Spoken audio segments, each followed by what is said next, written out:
Hey guys, this is Void of Dust Gaming, your channel for fresh Arena of Valor content, and today I feature Jinnar with the new Ember skin. It is a little bit older than the new one, but it's the latest one that he got, and I've finally been able to get him via the lucky draw. I have been using a really new build, building him quite tanky, and I wanted to show him how well that performs. It's actually pretty good, I suppose, because you have the means to go into one-on-ones in melee anyways, so every single tankiness point that you get will actually help you, providing more damage. And yeah, without further ado, I want to show you the build, I want to show you the gameplay, and if you haven't subscribed to the channel, please do so, it helps me a lot, and enjoy the gameplay. So this build is completely different than the one that I've been using, that you can see right here, which has been focusing on Hecates. We've got the Staff of Newell, we've got the Holy of Holies, so this build is pretty much completely around damage. And in this case, we've been using another build, which is this one. So we've got the Gilded Greaves for the overall protection against crowd control. We've got the Agony, which is a pretty good item because it gives us some armor. We're using the new item that contains some armor as well. And you've got the Magic Pierce here, which is actually quite nice with his ult. We've got the Aegis, which gives us more armor, more max mana, so we can just play a little bit more up front with him. You see armor, armor, and armor. We do use the Gaia standard here as well. And as the last item, we're using the Frost Orb. You can choose every single item that you want for the last 6th spot, but this is the stuff that I've been using. And I went into the armor pierce here with this build as well. So we've got 10 times Violate for the ability power and the magic pierce. We use Devour for some ability power and some magic lifesteal, which stacks quite nice with his one. And I'm using the Flurry with magic pierce up to 6.4, 10 times as well. So we do use the armor pierce here. And this one is completely different to the one that I've been using before as well. So we're focusing the Avatar. So we've got the Tower Blessing for some additional resistance and stuff. We use the Regrowth because we want to use that shield and the healing effect. And we've got the Explosive Shield because we will be in the thick of things. Like we will be up front in the faces of the enemy. Jinnar is a little bit special as a mage because he doesn't have that long range spells. He's got one spell that he can just kind of throw across the board, but the other spells are straight into the face of the enemies, and therefore we're using the Devourer for some HP and mana restorance, and we have the Deadly Claw just to get some more ability power. If you feel that you always see Seed, you might swap that to the Bone Cutter because that gives another 10% resistance, stacking up quite nicely with the Gilded Greaves. But this is the new tank build, and it went really well, and you guys need to see this because let's just jump into the gameplay. Forget the theory, look into the game. Guys, here we are, and the first item that we want to build should be adjusting the volume, preparing for you guys to watch the video. We're going with the boots first to give us a little bit more mobility and a little bit more survivability, and we're up against Crixie. Crixie is a really heavy damage dealer. She's got a couple of spells which will just hurt quite much if she is ever gonna catch up with her one going back and forth. And as you can see, there's already stuff going on between mid and bottom lane. We do have a Baldum, and I can tell that my action was really bad. Like, I did not really think that he wanted to throw me. I should have had that in mind because that's what Baldooms do all the time. So they caught me off guard, and as I said, like, if Crixie hits you with all of her spells, you will face massive damage incoming. So I should have played this a little bit safer. It was actually quite stupid to go in like that. So now we've got the Gilded Greaves. The build is a little bit twisted because you will face a mage. So what you would preferably do is to take the mage resistance. But as we are facing team fights a lot in the mid to late game, we have been focusing on this kind of mixed build. So we will build a lot of armor against all the AD heroes, because usually the mages will be in the back, so you should not have a really super hard time against them. And as you can see, the combination of these two did not really hurt us that much. Unfortunately, Quillen is going back in. I don't know what he does here, but at least we can get one kill here from this positioning. Don't know, like, it was really strange. Like, he says like unlucky, but I think he just should have missed that last jump and not do it, and then everything would have been fine. Like, you do not need to kill every single person. Like, sometimes it's enough to just get them so low that they need to port back, and you can actually make a play trying to get an objective or lower an objective. That's still okay-ish. Like, you don't need to kill. And Arena of Valor history and the history of every single MOBA just shows, like, the more greedy you are, the more stupid things you're gonna do. And I know what I'm talking about because I do that a lot. Greediness in person.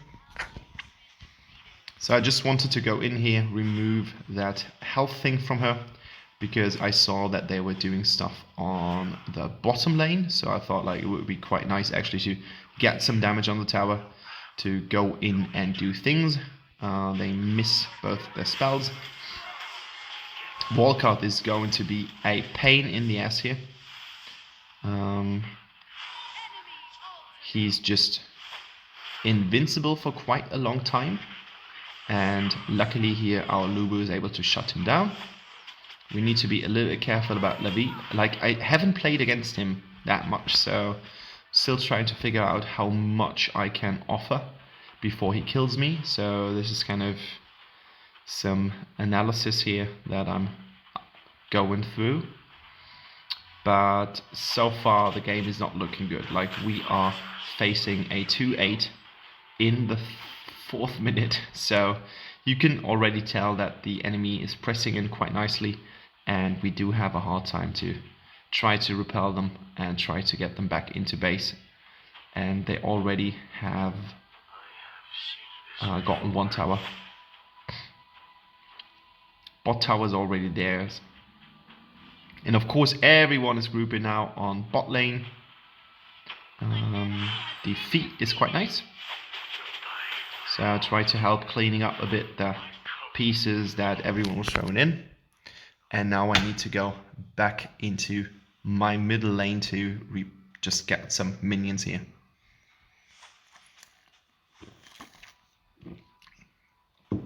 Problem is, Crixie already has pushed a lot. And there's a Wukong. You don't want a Wukong straight in your face. I see that Lubu's fighting Volkoth, so I just hope that he's gonna survive. I see the opportunity to push my minions into the middle lane tower to get the middle lane tower at first. But now we've got some enemies here. I do quite some damage, like the ult is going actually really well, and Quillen does a good job on getting Crixie here, but now he needs to get out back to safety, and it was quite unfortunate that Wukong was waiting here. But then on the other hand, the Wukong was playing a good game. Like, he was waiting for his chance to strike, and he did that quite well. Baldum ult is a strange thing, and I just wanted him to die, and it worked quite well. But now, of course, I need to go back. I'm able to go back to lane in safety. I was surprised by that. I was just thinking that someone might caught me off guard, but it was not like the play that I had in the first couple of minutes. So as you can see, we're kind of grinding back into a position where we would be even. My one does quite a lot of damage right now, and I'm able to get back some health here, which is actually quite nice. Like the sustain on Jinnar is really good, and now I need to get back out, and I'm super lucky. Like the Annette saves me here quite nicely, and as you can see, I do get so much health back. It's actually frightening.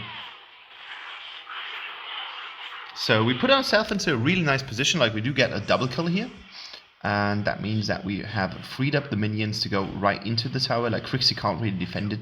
Look at the health, it's really low, so we can easily put those minions into the tower, and now they have to deal with them.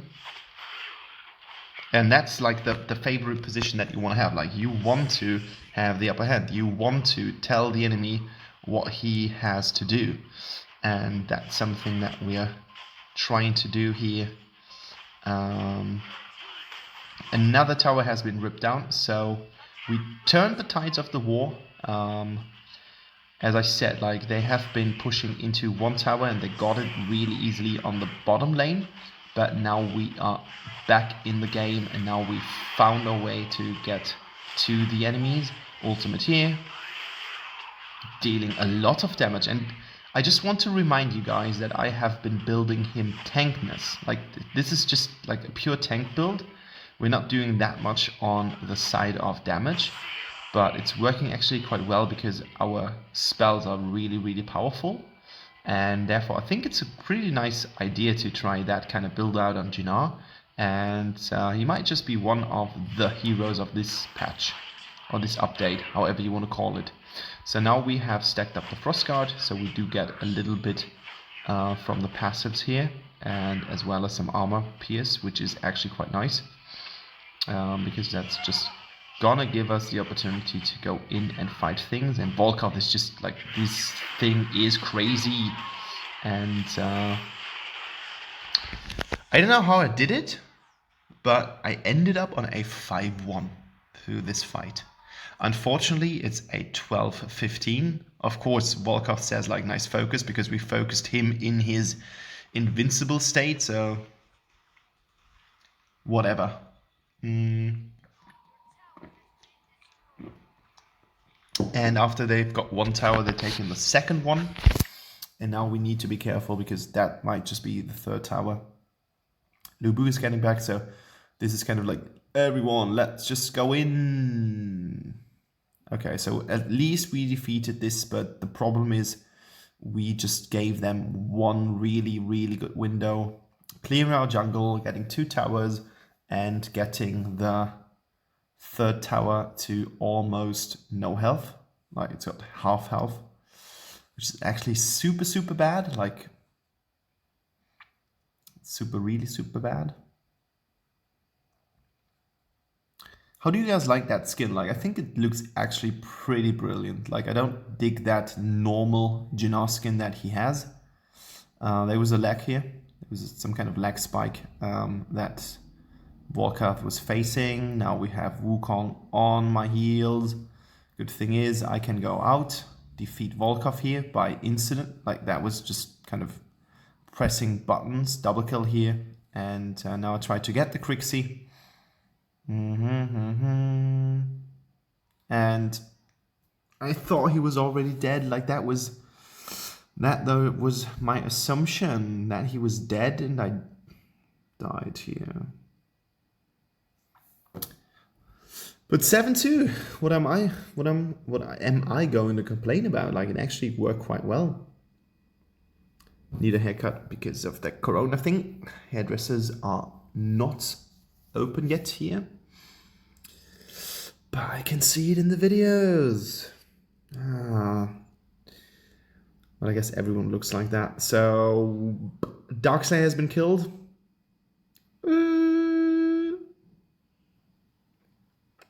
You need to be super careful right now, guys.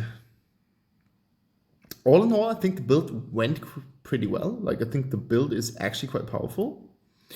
but you need to make good use of that. I was pushing a little bit too long, and now I need to get back into my team to support them by doing things. Here we go. Shut down, pressing buttons, there we go. And we almost wiped them entirely. Like that was the first time in the game that we were able to get even in terms of kills and deaths. And look at my health, like it was lower than before. And now from that team fight, I got more health back, which is super nice. Here we go, you can see that I'm due get some health back. And we are close to be in full health again.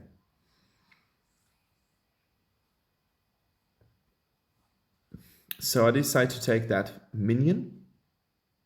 And there's Volkov already. So we got the tower, but there's not really that much that we can do against it. Like he's gonna kill me. If he's in his state, like that's the problem. He's gonna kill me, and I killed him. I knew that this was gonna happen. I was just super lucky that I got more. I got the damage through the moment that he wanted to transform into invincible state. So I was able to get him here quite easily, but that's not something that you should play with. I do get a really important Wukong here. That's what I thought in that situation, but the problem is my whole team was wiped. So it's kind of super easy for the enemy to go in here, and we lost another tower, and there's not really that much that I can do against it. I should have ported back. I tried to get some damage in, and I'm able to kill the Baldoom. I should have gone for the Crixie. I thought the trade was actually all right because I was able to get, I think, 2 of them. I've got Baldoom and I've got Wukong. And I'm just 1 item short. So I think the build looks really nice and it works quite well. Like 12-3-6. That's actually something. I've got more kills than the Wukong, as you could have seen in that short amount of time where I was kind of doing something. But look at that, like Lubu is already dead. And now we have an invincible Volkov who is just mopping the floor with my teammates. Double kill here. And I'm basically the only person who survived because I wasn't there. And there was a triple kill for the Volkov, and there's not really that much that I could do against it. I was forcing it. I was forcing the gameplay, but as you can see, like there's not really that much that I can do against it. Like I might just get another kill in. I'm not entirely sure about what happened. No, they killed the tower. They killed the tower before I was able to get them. I might have been able to get at least 1 of them, but 3 of those were just too much to bear, and I could not stand a chance against these guys. I think I could have played it even better, but I think the gameplay was actually quite nice. Like I did a lot of damage, and you will see that in the overview. And I think the build is super good, but yeah. Almost 40% damage. That's the deal. And I was doing tanky. And we had Hayate and we had Lubu. So this is that. Thanks for watching, guys. I'm Valor of Dust Gaming. Subscribe. Bye.